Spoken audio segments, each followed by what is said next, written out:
బిఎన్బికి స్వాగతం. AP title registration అంటే ఎవరు పట్టించుకోలా, ఎవరు కూడా దాన్ని పెద్దగా శ్రద్ధ చూపించలా. మీ ఆస్తి మీకు తెలియకుండానే వేరే ఒకరికి హస్తగతం అయిపోతుంది అని. ఇది ఆల్రెడీ వైసీపీ ఎప్పటి నుండో అమలు జరుపుతుంది. దాన్ని కార్యరూపంలో దాల్చడానికి ఏపీ టైటిల్ రిజిస్ట్రేషన్ అనే ఒక చట్టాన్ని తీసుకొచ్చింది. దాని ప్రకారంగా మన విజయవాడ లాయర్లకు చాలా ప్రతిష్టాత్మకంగా తీసుకొని రిలే నిరాహార దీక్షలు చేసి రోడ్డు మీదే పెంట కార్యక్రమాలు అన్ని చేసి ఇన్ని చేసినా సరే ప్రభుత్వం దిగిరాకపోవడం, కేసులు కోర్టులోకి వెళ్ళడం, ఆ కేసుని హైకోర్టు పెండింగ్ లో పెట్టడం ఇదంతా జరుగుతుంది. అయితే తెలియకంట కొంతమంది తమ ప్రాణాలను కోల్పోతున్నారు. ఒంటిమెట్ట ఆ ఏరియాలో ఒక సామాన్య చేనేత కార్మికుడు తను భూమిని కట్ట నారాయణ అనుచరులు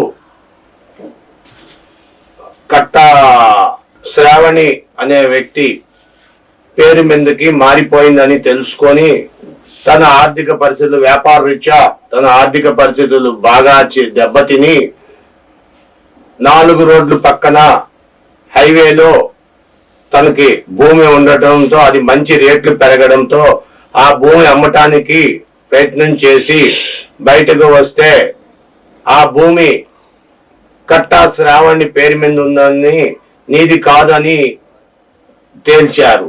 దాంతో ఎంఆర్ఓ ఆఫీసులు తిరిగారు, లంచాలు పెట్టారు, కలెక్టరేట్ తిరిగారు, అన్ని చేశాడు పాపం సుబ్బారావు. అన్ని చేసినా సరే ఫలితం కనబడలా.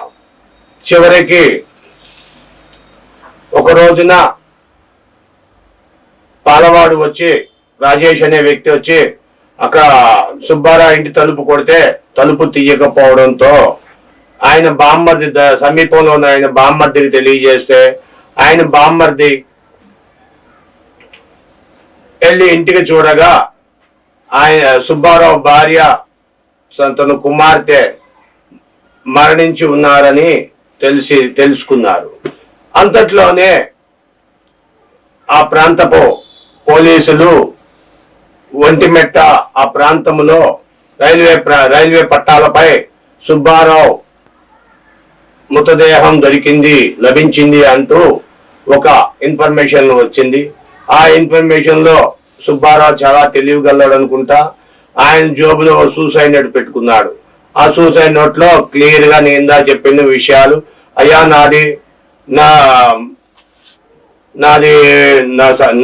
నా భూమిని 20/18/2 కింద 3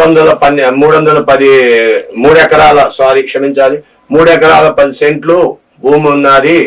ఆ భూమికి పిఎం రోజ్గార్ కింద రైతు భరోసా కూడా పడుతుంది, 17/12 నెంబర్ ఉన్నది అని తన కూతురు ఆయన హైదరాబాద్ లో తన కూతురు బ్యూటిషియన్ ప్రోగ్రామ్ నేర్చుకుంటూ ఇంకో కూతురు ఉన్నది. ఆ కూతురు ఫోన్ చేస్తే ఆ కూతురు మా నాన్న ఎవరి మెసేజ్లకి భయపడొద్దు, ఎవరు ఏం మెసేజ్లు పెట్టినా అంటూ చెప్పి ఆ కూతురు మాకు మా సర్వే నెంబర్ ఇది, మా పట్టా నెంబర్ ఇది, మాకు ఆల్రెడీ కిసాన్ యోజన కింద 17/12 మాకు డబ్బులు పడుతున్నాయి, అన్ని జరుగుతున్నాయి, కానీ మాకు తెలియకంట మా భూమి కట్టా శ్రావణికి ఎలా వెళ్ళిపోయింది. వీళ్ళు వైసీపీ వాళ్ళు సుబ్బారావు మరణానికి ముందు 3 రోజులకి ముందు కొంతమంది వైసీపీ నాయకులు వచ్చి నువ్వు నీ భూమి విషయం ఇంకా మర్చిపో, నీ భూమి గురించి నువ్వు పట్టించుకో అంటే నువ్వు ఎక్కడైనా కంప్లైంట్లు పెట్టినా నీ ప్రాణానికి నష్టం జరుగుతుంది అని బెదిరించి పోయారట. ఇవన్నీ చూసి సుబ్బారావు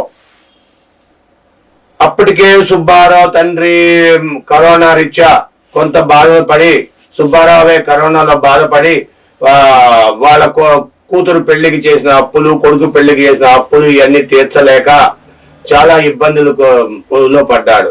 సుబ్బారావుకి 4 లక్షలు ఖర్చు అయింది. ఆయన కొడుకు పెళ్లికి దరిదాపు 3 లక్షల చిల్లర ఖర్చు అయింది. అప్పులు ఉన్నాయి.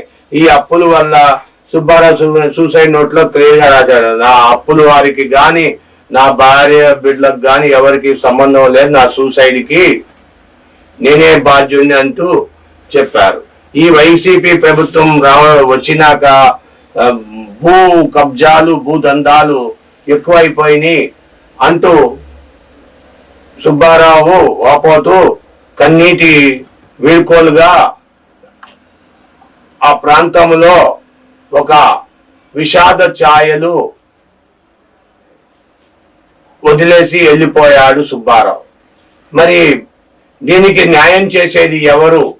ఇలాంటి పరిస్థితులు, ఇలాంటి సుబ్బారావు ఎంతమంది మరణించాలి? అప్పుడు కానీ కళ్ళు తెరవదా ఈ ప్రభుత్వాలు, కోర్టులు, ఈ లాయర్లు ఈ పథకాలను ఎందుకో ఒప్పుకుంటున్నారు? ఈ భూ కబ్జాదారులను ఎందుకు క్షమిస్తున్నారు? దీనికి తక్షణమే సరైన చర్య తీసుకొని ఈ సుబ్బారావు కుటుంబానికి న్యాయం జరిపించాలని తెలియజేస్తున్నాం. లాయర్లారా, మీరు ఎంతవరకు మీరు నడుం కట్టి ముందుకు నడిపించారు కాబట్టి న్యాయవాదులు అని న్యాయవాది వృత్తికి మేము వన్ని తెస్తామన్నారు కాబట్టి మీరు ఆ సుబ్బారావు హత్యని, ఆత్మహత్యని ఒక ప్రభుత్వ హత్య కింద చేస్తారో లేక మర్చిపోతారో విని కాకుండా ఆ సుబ్బారావుకి న్యాయం జరగాలి, సుబ్బారావు కుటుంబానికి న్యాయం జరిగే వరకు మీరు అవిశ్వాసం శ్రమించి సుబ్బారావు న్యాయం జరిపించాలని కోరుతూ మీకు అందరికీ మా విలువైన ఈ వీడియోని అంకితం ఇస్తున్నాం. దయచేసి సబ్స్క్రైబ్ చేయండి, లైక్ చేయండి, షేర్ చేయండి. జోహార్ సుబ్బారావు, జోహార్. Thank you for